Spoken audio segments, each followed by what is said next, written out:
अधिगम संसाधन पढ़ रहे हैं। तो आज हम पढ़ेंगे कि अधिगम संसाधन जो होते हैं उनका क्या कार्य होता है। अब देखिए, जैसा कि हमने पिछली कक्षा में पढ़ा था कि अधिगम के जो है कुछ उद्देश्य होते हैं, उनके बारे में हमने जो है जानकारी ली थी। आज हम पढ़ेंगे कि जब एक शिक्षक अधिगम संसाधनों का प्रयोग करता है या फिर सहायक सामग्री का प्रयोग करता है तो वह सहायक सामग्री क्या कार्य करती है। ठीक है, अब देखिए, जैसा कि हमने देखा कि जो सहायक सामग्री होती है उसका उद्देश्य होता है विद्यार्थियों में रुचि उत्पन्न करना, अनुकूल प्रभाव डालना, अध्ययन में रुचि उत्पन्न करना, ध्यान केंद्रित करना। तो इसी प्रकार से जो है अधिगम संसाधन के कुछ कार्य भी होते हैं, उनके बारे में जो है हम जानकारी लेंगे। तो अधिगम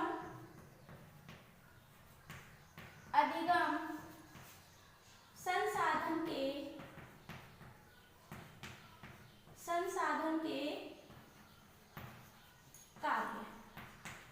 अब देखिए, हम देखते हैं कि अधिगम संसाधन जब शिक्षक अपने विषय में लेता है या फिर किसी भी सहायक सामग्री का प्रयोग वह करता है तो वह सहायक सामग्री क्या कार्य करती है, उसके बारे में जो है हम जानकारी लेंगे। अब इसमें हमारा सबसे पहला पॉइंट आता है प्रेरणा। देखिए, प्रेरणा सहायक सामग्री, प्रेरणा सहायक सामग्री।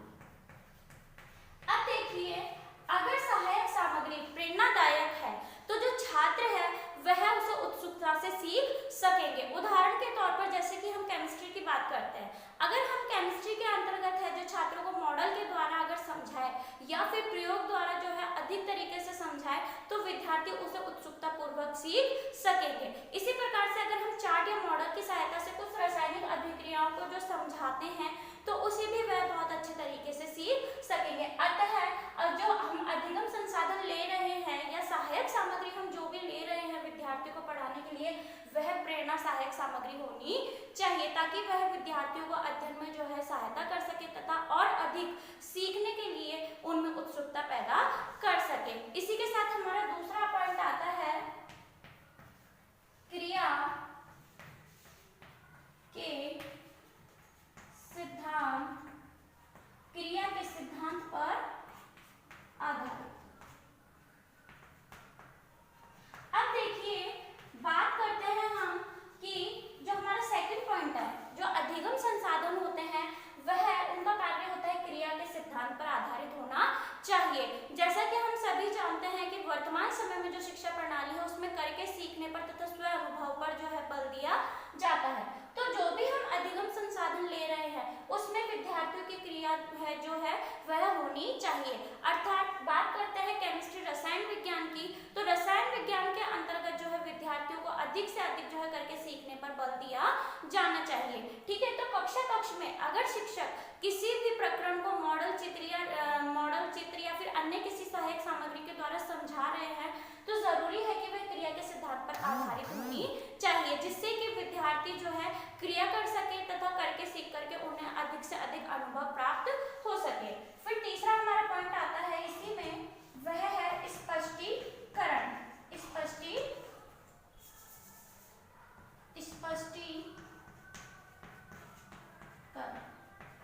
अब देखिए, कोई भी प्रकरण जब हम विद्यार्थियों को पाठ्य पुस्तक से समझाते हैं तो जरूरी नहीं है कि वह प्रत्येक विद्यार्थी को जो है स्पष्ट रूप से समझ में आवे।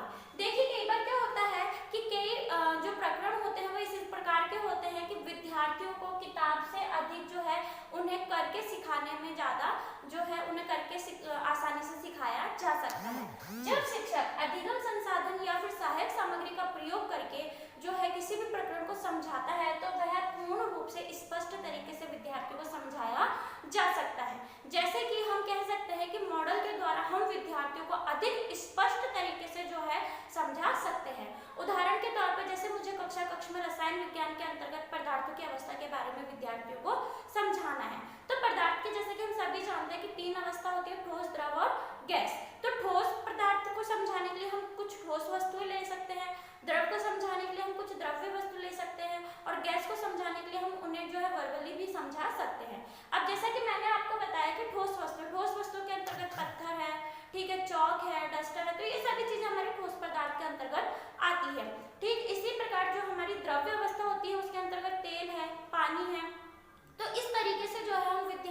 इन सहायक सामग्रियों का प्रयोग करते हुए आसानी से समझा सकते हैं तथा यह किसी भी प्रकरण को पूर्ण रूप से स्पष्टीकृत करके समझाने में सहायक होती है।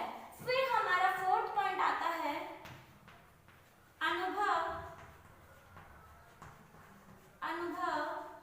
अनुभव जिसे हम कह सकते हैं कि अनुभव युक्त शिक्षण।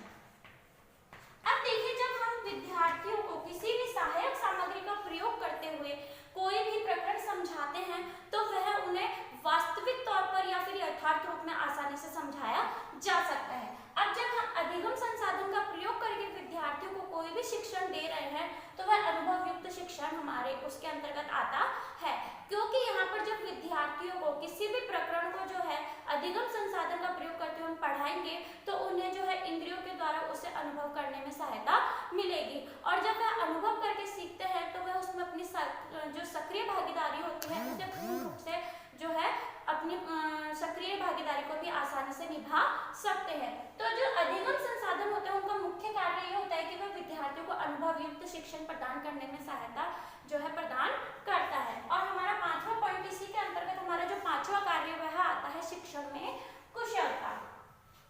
पांचवा पॉइंट हमारा आता है शिक्षण में कुशलता। अब देखिए शिक्षण में कुशलता किस प्रकार से, देखिए जब शिक्षक अपने विषय को बेहतर ढंग से प्रस्तुत करना चाहता है या फिर प्रभावी ढंग से प्रस्तुत करना चाहता है तो वह अधिगम संसाधनों का प्रयोग कर सकते हैं, जिससे कि उनके शिक्षण में जो है और अधिक कुशलता देखने को मिलती है। क्योंकि जब हम कक्ष में जो है सहायक सामग्री का प्रयोग करके पढ़ाते हैं तो इससे क्या होता है कि जो शिक्षक होता है वह अपने किसी भी प्रकरण को प्रभावी तरीके से जो है विद्यार्थियों के समक्ष प्रस्तुत कर सकता है और आसानी से और सरल भाषा में उसे जो है स्पष्ट भी कर सकता है। तो इस प्रकार से जो है शिक्षण में जो है कुशलता लाई जा सकती है। अब देखिए हमने देखा कि अधिगम संसाधन जो होते हैं वह किस प्रकार से जो है शिक्षण को और अधिक सरल और स्पष्ट करने का कार्य करते हैं, जिससे कि जो शिक्षण कार्य है वह शिक्षक के लिए और भी अधिक आसान हो जाता है तथा शिक्षक जो छात्र जो होते हैं वह उसमें जब अधिगम संसाधनों का प्रयोग किया जाता है तो वह उसमें अपनी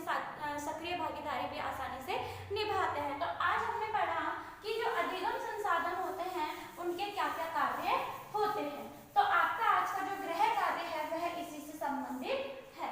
तो आपका आज का गृह कार्य है गृह कार्य। शिक्षण में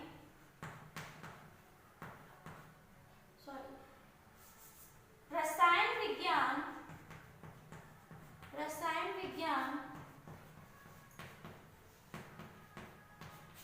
के शिक्षण में सहायक सामग्री क्या क्या कार्य है, क्या क्या कार्य करती है। देखिए आपका आज का प्रश्न है कि रसायन विज्ञान के शिक्षण में जो सहायक सामग्री होती है या फिर अधिगम संसाधन जो होते हैं वह क्या क्या कार्य करते हैं, अर्थात अपनी क्या क्या भूमिका निभाते हैं। इसी के साथ में मैं आप लोगों से कहना चाहूंगी कि कोरोना जैसी महामारी के अंतर्गत आप लोग अपने घरों में बने रहें। अगर किसी जरूरी कार्य के लिए आप घर से बाहर निकलते हैं तो मुंह पे मास्क लगाएं, हाथों को बार बार सैनिटाइज करते रहें। Thank you.